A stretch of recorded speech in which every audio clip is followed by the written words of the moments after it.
Thank you, Nizar Yaiche, for this inspiring keynote. I like this one, the Talent Republic. Yes, it's a good one.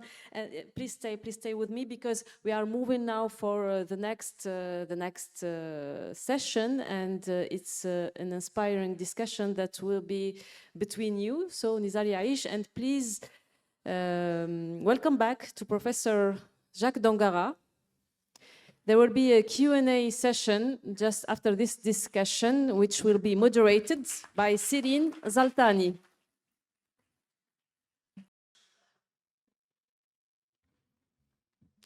Hello, everyone. I hope that you have enjoyed these speeches as much as I have. I hope that you really learned and took the key points from both Mr. Jack and Mr. Nizar's presentations. It's been an honor actually being part of this event, being offered the opportunity to sit here, to moderate this event, to be part of the discussion actually with these bright minds, and to offer you an opportunity to ask your questions and also to have the answer to some of my questions. So I would like to start by Mr. Jack. You shared a very insightful presentation about how you got here, how that semester that you were offered in the lab offered you a really vision for your future and how you will become. So my question for you is, in your journey, was there a lesson or a turning point that shaped your way of thinking? And given everything you've learned in your career, are there a set of skills or something that you saw in individuals that made them be the researchers they became? Well, thank you. I'd like to, I guess, answer the question by saying I find myself very fortunate in various stages of my career to be at the right place at the right time. So I was lucky to be in a situation. I was also fortunate to take advantage of the situation and to grab the opportunity that I saw and go forward with it. I've been involved in computing. I've been involved in high performance computing, and just on the edge of what is possible and being able to transform, given my interests, transform what I see into something practical. And one of the things we produce as a byproduct of our research is software. And that software was freely available. So I think that had a lot to do with getting recognition and being able to spread the word, in some sense, of the problems we're solving, of the accuracy we're able to get, and of the high performance that we were able to achieve. So being in the right place, taking advantage of opportunities, and using the technology to solve problems, and making that available to the community in an open way, I think, led to any success that I've achieved today. Actually, I want to hold the idea of having the technology open. We will talk about it. I want to ask a question about it later, but my question now is for Mr. Nizar about something that you mentioned in your presentation, and Mr. Jack also mentioned about the opportunities, about the talents, about being there and taking the opportunity when you find it. So my question for you, you talked about the Talent Republic. Did you encounter a moment in your policy making? What we're capable of doing. So any kind of software relies on development of the algorithms and the techniques that lead to it to be high performance. But something that's more fundamental is standards. So one of the things that I was fortunate again to be at the right place at the right time, is in the development of various software components, which became part of the standard way we do numerical computations.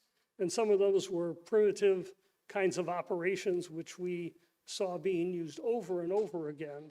And we created a standard interface for them and allowed people to implement them on the hardware and make them as fast as they could. They could be on the hardware, but there's a standard interface that connects, that users can connect to get access to that. So that I think was a good thing for the community. We had experience with developing numerical algorithms, and that led to identifying which components should be standardized, and then creating a movement in the community to agree to that standard. I can't stand up and say we have to make this the uniform way of doing it. We have to get buy-in from the community. So that's a feature, I would say, that goes along with the scientific process. Engage as many people as you can to help develop sort of a understanding and a groundswell that would reinforce the ideas and cause them to be adopted by many. So standardization is an important aspect. Making the software freely available so anybody can pick it up and use it is also a key ingredient. Yes, thank you so much for your answer. It's very insightful, actually, and it leads me to another part of my series of questions to Mr. Nizar. So when we talk about sovereignty and AI, your presentation talked a lot about AI, and I want to understand, is sovereignty today more about hardware, algorithms, or something else? And what are the main geopolitical or economic risks of not acting now towards AI? Okay.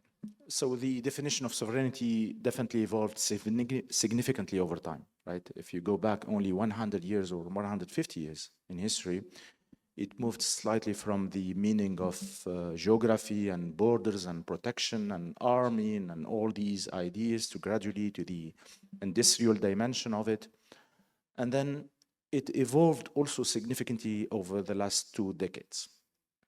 We tend to underestimate the importance of the financial system in the definition of sovereignty. This is one.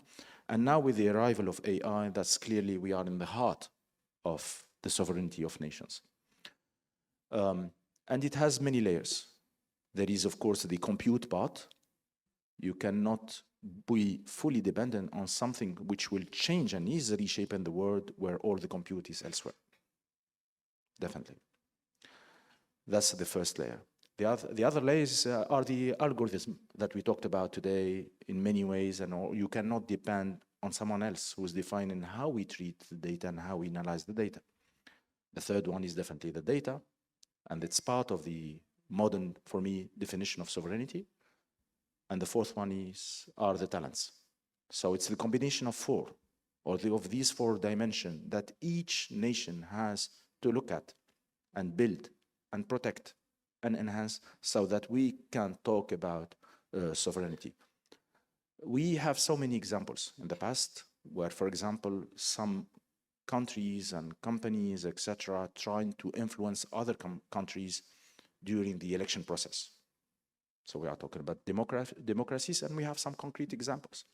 Imagine today with all these new tools enhanced by AI, how can you make sure that you have, for example, a proper election process if most of the information and idea and algorithm are being treated and coming from outside?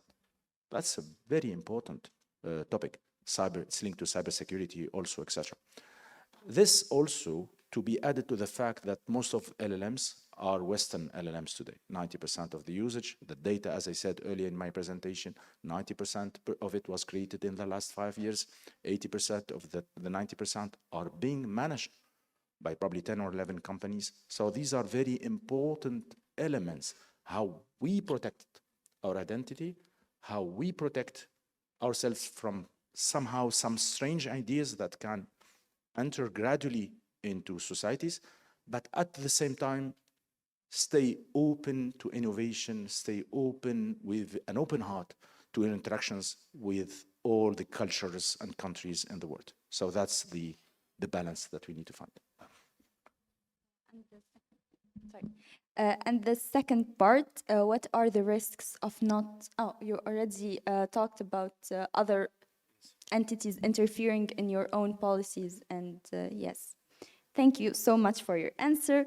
Mr. Jack, I want to go back a little bit into HPC, high performance computing. My question is there a favorite example of an HPC research breakthrough that turned into a major industry success? Well, let's see, there's a few things which fall into that category. One thing that I was involved in that happened a number of years ago is the creation of a standard way of passing messages. So we had parallel computing, and parallel computing operates by a user constructing a message passing. So you have to pass a message from one process to another process, and we had a situation where each company did it their own way. So we had a situation which was really not tractable for developing software which was portable. Each company had their own way of doing this communication. They had their own way of spelling, and the semantics were different for doing those communications. And we needed to unify that so that we had just one standard way of doing it. And I was at the right place at the right time. We got the community together. We got the researchers, we got the companies, we got the people who were actually going to use the applications together to define what we mean by message passing. And the result of that was transformational in terms of developing applications and software that can be moved from one computer to another without having major changes in the software. So it simplified that transition. The other example is the idea of today, there's a lot of excitement about using mixed precision, as it's called. That is, we traditionally have done it in 64-bit arithmetic. Today we have these different levels of precision, mainly because of AI. And the question is, can we, in fact, in the scientific area, leverage those shorter precisions to do our algorithms and applications? If we can get a tremendous boost in performance, but we, of course, have to be careful that we maintain an accurate solution. So there's tension between those things. And there's a community today developing algorithms and software which do mixed precision to enhance the performance that we see. So that's another what I would call successful effort to make changes to how we do computing. Thank you so much for, actually it feels like sometimes you'd be working on something and come out with another problem that you solve on the way, and it seems like a fun journey. It's always been fun, I have to say. It's, going to work is like opening presents. There's always new things, you're always experiencing new things, you're always learning new things. So that process is something that I've, again, enjoyed my whole career and continue to enjoy doing it. So I have fun going to work, I have fun working on things, and I have fun working with people. So, of course, it's the people that you work with that really help make the contributions go a long way. And without the people to work with, it would not be fun. We wouldn't make as much progress, and it just wouldn't be worth it in the end. I think you all noticed that every time we talk about something, we go back to the people, to the talent. So keep that idea in mind for later. So, Mr. Nizar, which sectors should emerging economies like ours in Tunisia focus on first? So in relation to what we saw today and we discussed today, definitely education is one of them. Education, higher education, research, etc., talent, transforming brain drain to brain network, empowering the people inside, empower the people to connect more, empower our diaspora to connect more, to energize more, to invest more time, energy, etc., money with the people here inside in the education system. I remember a quote of an economic Nobel Prize winner saying, if we had the opportunity to exchange the GDP definition and including a part of the talent and how much they interacted together in society in a smart way, it would give us a much better idea about the value creation of that country. So I hope for that one day they will find a way to measure that, but with measuring that or without measuring that, we have to work into that direction. So definitely education, higher education. And it's not only for us, by the way. I think we have a duty also as Tunisians, as Africans, to do a lot for the rest of Africa, because the population of Africa will double in the next probably 15 or 20 years, will reach 2.5 billion. Imagine the tremendous needs of Africans. So we do have the people, we do have the infrastructure, we do have the professors, we do have the knowledge, we do have the hospitality, we do have the cost of living, very important to the African students. And I think we do have the sense of responsibility of those people who are not born yet, who are yet to come. And if we don't do this, we are planning bad days and times for them. But if we rephrase it in a positive way, if we do the right thing, we can change that track. So talent is definitely one of them. I'm a stronger believer of AI, as you clearly mentioned, and its impact, while keeping in mind the regulation and all the risks associated to it. So we need definitely to be part to invest in HPCs, in cloud, in computing, etc., on producing intelligence at very large scale. And linked to that, to be very pragmatic, we will not be able to do it without energy. And we are a country where we need energy badly. We have a huge commercial deficit.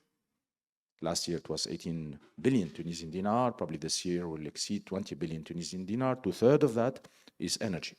So we cannot say at the same time we need to build heavy consuming data centers and cloud, and at the same time you cannot fix the energy. And for the energy, we have the solution because we have the desert, we have the land, we have, and technically speaking, we are capable of producing the best and the cheapest energy in the world, not only for us, but also to Africans and to Europeans. So if we combine the three of them, and the three of them are linked together, they are not separate. Talents can bring AI and energy. Energy and AI will create opportunities so that talents outside or talents inside will stay in Tunisia, and we give more reasons for people outside Tunisia to come back to their country. Talents and energy, green minds. Talents for AI, we spoke about it and we have examples here. So the three of them are, I think they are very linked together. Actually, you have already passed to my next question, which was gonna be, how can Tunisia become a hub in the region? You already answered it. And since I want to leave you guys some time to ask your own questions, my last question for you, Mr. Jack, would be, do you have any advice for Tunisian students and our attendees today, in addition to what's been said? Well, let's see. I usually tell my students, there are four things. Let's see if I can remember the four things. The one thing is follow your passion. Find a problem that you feel passionate about and work on that problem. Don't work on something unless you really want to and have a deep passion for solving the problem. So find something you feel passionate about. Aim high. Don't pick problems that are too simple to solve. Aim for problems that are challenging and work on those challenging problems. The third thing is, in research, you don't know the answer, so you should expect to fail. Failure is part of the process. You learn from the failure, and you understand something better, and you have a better chance then of tackling it as you regroup and start again. And the fourth thing would be to network with other people. That is to find people that you can talk to and interact with in helping to solve the problems that you're having.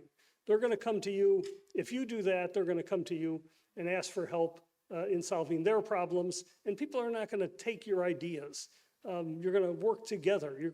A lot of the things that I've done, I've worked in a collaborative fashion, and it's been very rewarding, both for me and my collaborators, to be engaged in that way. So those are the four things I would recommend students follow. Follow your passion. Let's see, what was the second one? You should expect to aim high, expect to fail, and work with other people, network with other people. Actually, what a great piece of advice to end. It feels like you drew us a roadmap to follow. Guys, I hope you prepared your questions. So who wants to ask something? There.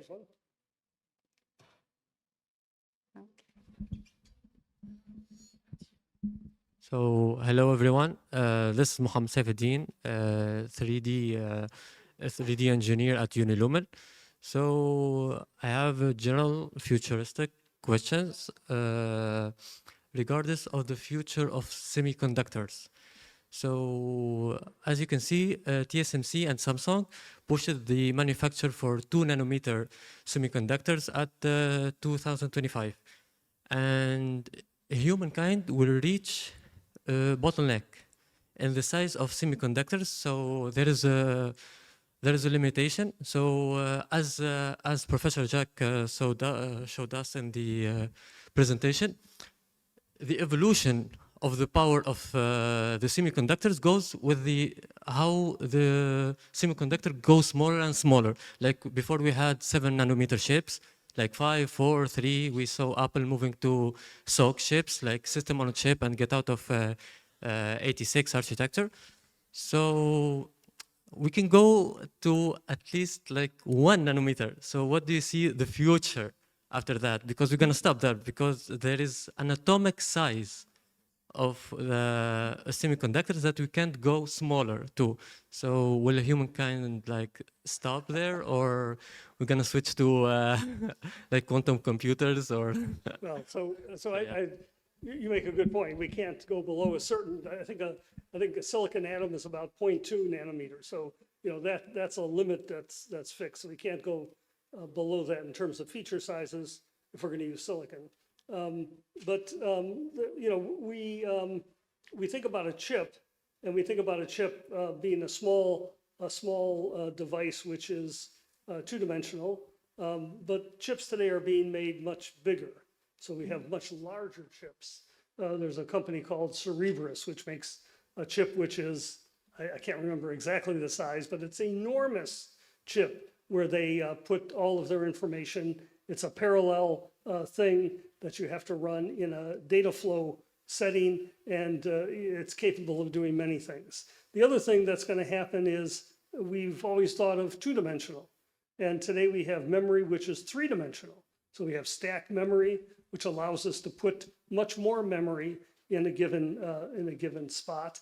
And the same thing is going to be true of the CPUs. We're going to have three-dimensional devices. So that will enhance the amount of information that we can put into our chips and have them run faster. The 3 dimensions will help not only with that, but it'll help in terms of moving data. So the data movement up and down the chip is going to be much faster than going across the chip. And that's where a lot of time is spent today, is in data movement. So we'll get benefits from 3-dimensional stacking, not only of memory, but also of the circuits themselves. And then, of course, there's that technology that's just waiting in the wings. We just have to figure out how to get it to work, and that's quantum computing. And that's a whole different thing. I'm not a big believer in quantum computing, to be honest.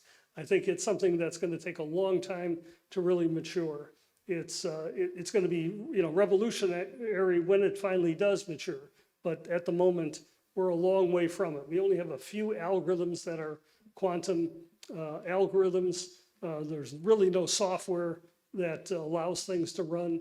We have a lot of claims being made by companies that manufacture quantum computers, and I think a lot of that is just hype. So I think we're about to see a quantum winter where we're going to see the interest in quantum computing go down.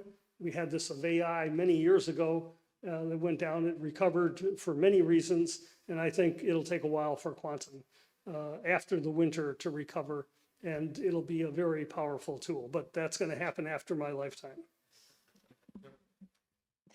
A very interesting question and an even more interesting answer. I'm discovering actually this topic with you guys. So do you have any more questions so I can discover? Oh, we have many questions. Okay, we'll start there. So, hello. I want to ask a question about Dr. Jack's presentation when he talked about the frequency and how it starts to get to... okay. Okay, so how the frequency start to get a kind of plateau to even 3 gigahertz at maximum. So besides the add of logical cores like a solution, what kinds of solution and improvement has been made in the single core performance in order to increase the single core performance rather than still increasing the frequency speed, okay?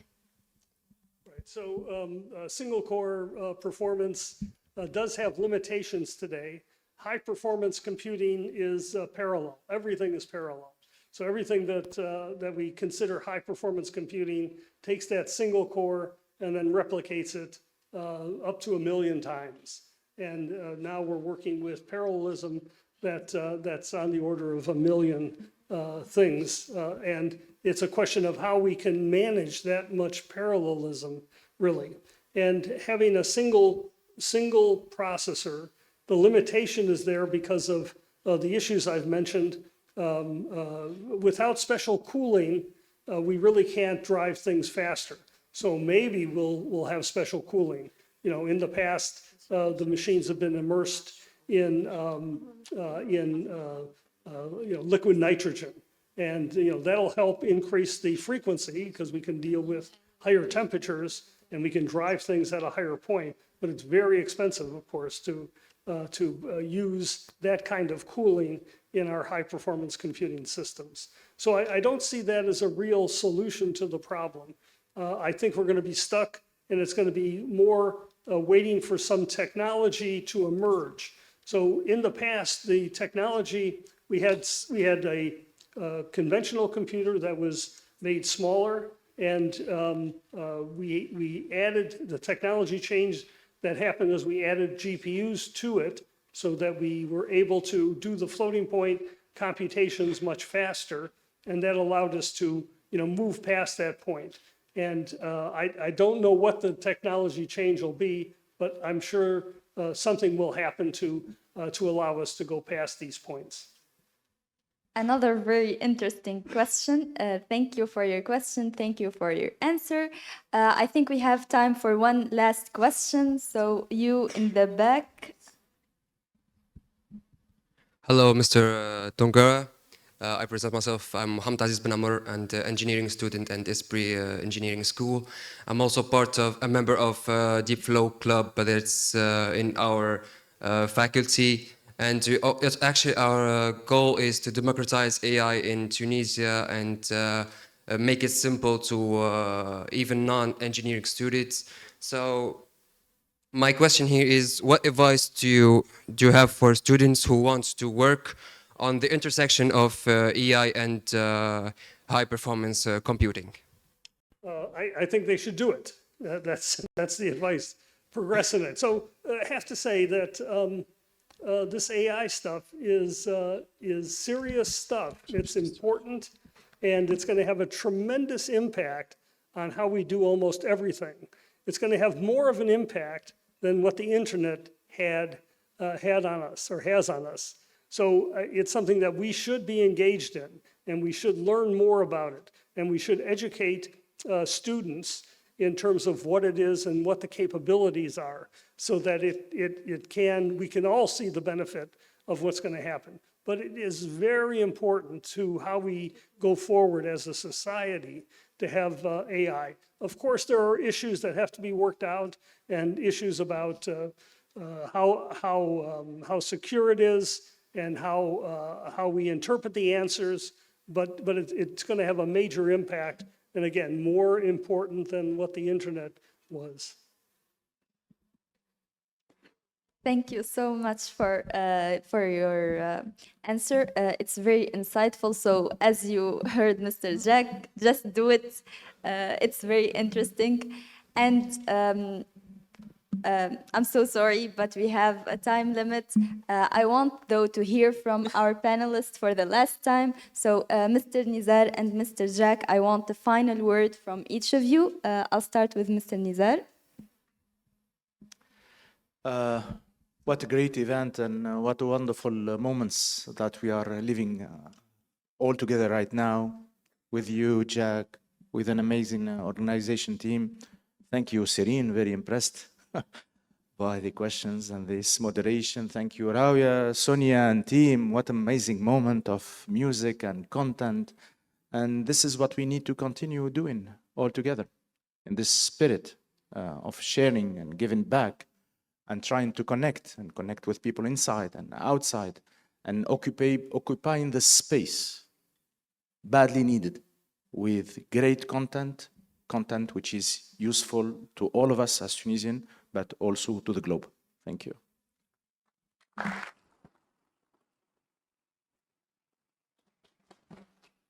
So let me just echo that. That's a wonderful way to sum this up. It's so nice to see so many young people here interested in this topic, and I would look forward to returning and to seeing how things progress here, and help in that progress along the way. So thank you so much for your questions and your interest in high performance computing and AI. It's important, and I look forward to seeing great things happening here in Tunisia. Thank you. Thank you, Serene, Nizar. Thank you, Jacques. We move now for the